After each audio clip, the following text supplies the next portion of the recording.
We know that you are fighting alongside one of the legends of all times. How was it working with him? Um, Honestly, like the best experience of my life so far. Really? Yeah. Tell me, what is it like working on set with him? Like nothing I've ever imagined or experienced. And just seeing him again now, he's just like the most humble, down-to-earth, peaceful guy. And just working with him, I do it every day of my life if I could. You know, you learn so much from working with somebody of his caliber, his work ethic, his talent, his ability. Yeah, I just think he's a very inspiring human being. Some great words that you use for Jackie Chan. That's amazing. Now, tell me about your character and the role that you played in the film. Yeah, I play a guy called Sean Morrison. He's Pierce Brosnan's nephew, and he's ex-special forces. He used to be in the army. He fought in the Middle East. And yeah, he gets called back into the fray because apparently he's the one that can take out Jackie Chan. So yeah, a very interesting, complex guy actually, you know. And I had great fun with Martin unearthing who this character was, because I think he could have been played just one way, but what Martin's great at is kind of enticing out different layers of character. And yeah, we had a lot of fun on that. I don't know what that hand gesture was, but I think you understood. I definitely understood. Now, would you call this the technique that's used? Would you call it martial arts or fighting? What's the style that's used? I would say like generally fighting, yes, but also it felt like a bit of a dance sometimes with Jackie. It's very like to and fro. It's beautiful. But because we have two different styles, I guess you've got the martial arts element, and then you've got obviously the guys in Ireland wouldn't have fought martial arts. It's a bit more like rough and ready. I don't really know the term for that. Just maybe like just street fighting. I don't know. I can deal with street fighting. I don't know. So I guess because my guy was special forces, there's more training in his fighting. Right. So I think he has more connection to martial arts than some of the other Irish characters. Okay. Yeah. And then my final question for you: if you could describe The Foreigner in 3 words, what would they be and why? Bold. Why? Because it's bold in its execution in that it's not run of the mill. There's a lot of detail, as I said. It's not just an action film. It's character driven also. You know, it has an amazing plot, but also deep and complex characters. I say it's exciting because it has one of the best explosions I've seen in a long time, in that they blew up a London bus for this movie, and it went global. It went all over the news. People thought, you know, it was real, which is, you know, scary, and I think maybe scared a lot of people. And obviously we need to be respectful of that. But in relation to like an epic film, I just think it's very exciting, and it's well, I mean, we've all seen Martin Campbell's Bonds. I mean, he doesn't offer up like just what you expect. He throws in a dash and a splash of wonderment, if that's even a word. So I would say that's what The Foreigner is. We are here. You helped direct this film. You helped bring the vision to life. So I wanted to know, what is that process like, and how was it putting the film together? Well, the process is always tough, you know. Probably the general public get the impression that filming's fun. There's no fun in filming. It's just really, well, you know, you kind of do it in a way. You go out in the long hours, and it's always tough, and there's a schedule, and there's all of that. But the real pleasure, of course, was working with him and Pierce Brosnan, who I worked with, way back in 1996 or 7. Both superb actors and both really good people to work with. You know, and I've worked with people sometimes who I'd rather not have worked with, but these two, fantastic. Yeah, not only not a problem, but just a huge plus. Yeah. What are you hoping that fans take away from the film? I hope they take away I think it's it's a complex story, and I just hope, I always think it's entertainment. You know, that's really all I wish, is that they enjoy the movie. No message, no nothing else. Just enjoy the movie. Well, thank you so much, and it was a pleasure speaking with you. Please tell me about your role in the film. Well, my role is I play the commander of SO15, which is a terrorist division, or the main terrorist division of Scotland Yard. So he's very, very high up, and basically it's my case. So I'm the one who's chasing all these terrorists. Oh my goodness. You're the leader, commander-in-chief, is that right? I'm hearing correctly? Yeah, yeah. Awesome. I like that. So tell me. I wear good uniforms in there as well. I'm kind of, God, what's the word I was looking for? I'm answerable to the Prime Minister. That's serious. Yeah. That's how high he is. Oh my goodness. Yeah. So in regards to The Foreigner, how was it working alongside Jackie Chan? Oh, it was terrific. He's such a lovely man, and such a calm man as well. And but also as well, a great actor, because he's actually it's a very, very dramatic role that he's playing in this, and I found it very hard sort of playing opposite him as well, sort of looking at him trying to be serious and trying to keep a calm face whilst he was welling up in tears, but it is a very, very serious film, and it was great working opposite him, because I grew up watching Drunken Master and all these films, and we were talking about it as well. He told me Drunken Master 2 was better than Drunken Master 1, but you disagree with that statement? I didn't see Drunken Master 2, because Drunken Master 1 still is in my head as the Kung Fu movie, apart from Bruce Lee's. Well, he's up there with the Bruce Lee. Well, he is Bruce Lee now, isn't he? And so sort of to have him there was lovely. But he's a very, very, very calm, relaxed, lovely man. One day he came in. I think he went out. They were filming in the West End. And he'd gone out, and I think he saw some bags, Louis Vuitton bags, like about £3,000, which is about, I don't know, it's near about $4,000. Yeah. And he went and bought a bag for every girl in the makeup room, and he went and bought all these bags. Where was I during this time? Yeah, just as a present. Wow. Just because he felt like just giving them, that's how lovely he was. That's fantastic.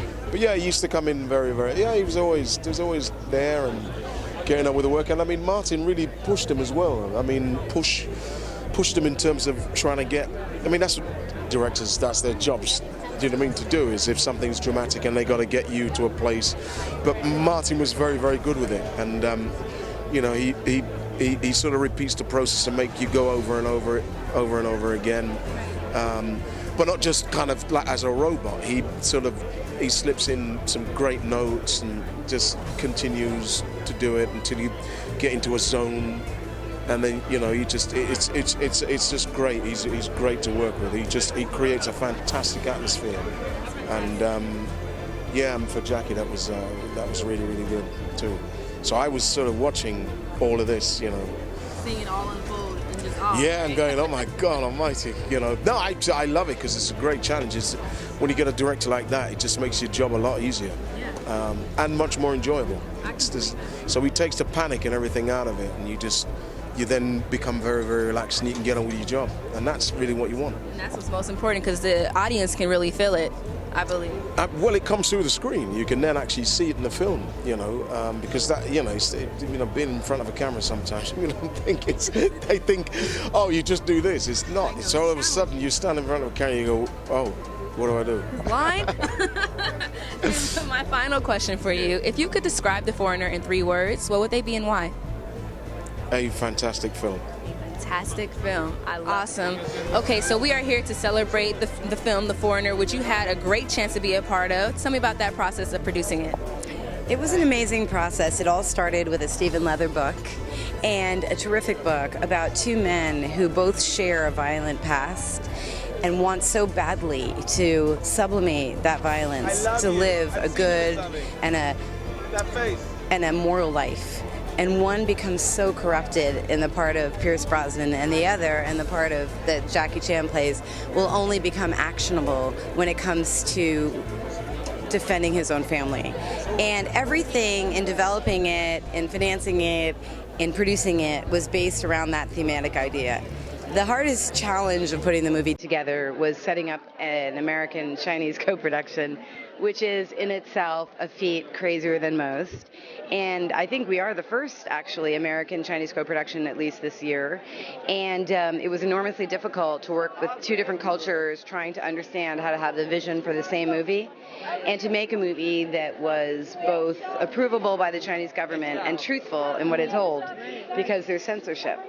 So it was quite a process, and it was my first time through it, but it was really terrific. I started the movie as the executive who put it together and financed it, and then ended it as a producer because I shift jobs. I was working at STX at the beginning, but I ended up forming my own company, Wow Entertainment. Yeah. Wow, a woman with vision. That's amazing. I love it. I love it. Now, if you could describe this film in 3 words, what would it be and why? The real deal. First, we know that this film is about a father going through all types of things to find out who the killer of his daughter is. Is that correct? Yes, that's correct. And tell me about the process of producing this film. Well, I was brought into the project by the writer in 2013. The book had been around since 1992. Wayne Godfrey, my producing partner, had optioned it in 2007, hired David Miconi to write the script. When the script came to me, Jackie had seen a version of it. He was interested, but nothing was firm. There was no director. I brought in Martin Campbell, who read the script, thought it was good, but we had to do a lot of work to it, to update it. And eventually, Jackie, who respects Martin very much, and Casino Royale is one of his favorite movies, we decided to fly out to Beijing, meet with Jackie. We'd spent 4 days, and he approved Martin, and we came back and we started going through the process of getting it done. And STX stepped in. They were always interested in doing it, but they were waiting to see how it was going to work out. So that's how it happened. Awesome. Now, what was the entire film process like? How long was that? The whole process of filming, we started filming in October, I believe, if I'm not mistaken, of 2015. We finished in end of March 2016. Then we had to wait for a couple of releases of Jackie's movies. Contractually, he couldn't release anything else. We did some tweaking here and there, and we were waiting for the right date. So then we did, obviously, the editing and the scoring and all that. It's been ready for about 6 months. Wow, okay, perfect. And my final question for you, what was it like working beside Jackie Chan? Beside Jackie Chan? Well, I've worked beside him for like 20 years with the Rush Hour movies, which I did with him. So there is a 4th one coming. I got my fingers crossed. And so I've had a good relationship with him. He's great to work with. He's very humble, down to earth, and is a great partner. Yes, 2 days ago, we just, Chris, me, director, producer, everybody agree. Then we start the script. End of next month, we have a second draft, probably start next year. The location will be in America, Hong Kong, in China. Wow, fantastic. It's a pleasure speaking with you, and I cannot wait to see the film. Thank you. Thank you.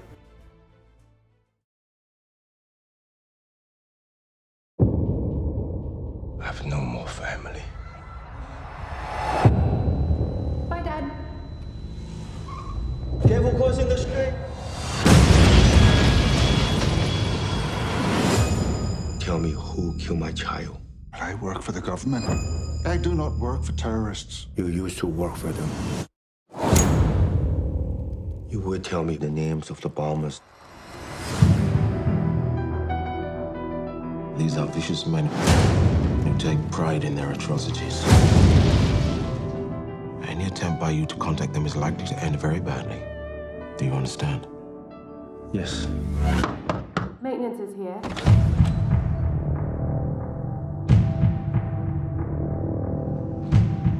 Open it up. Somebody say a prayer for me.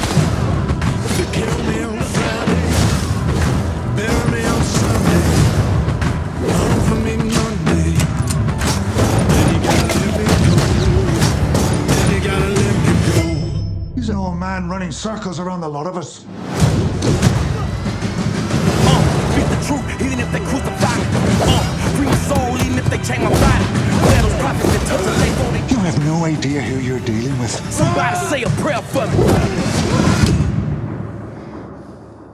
Yes, I do. Do you?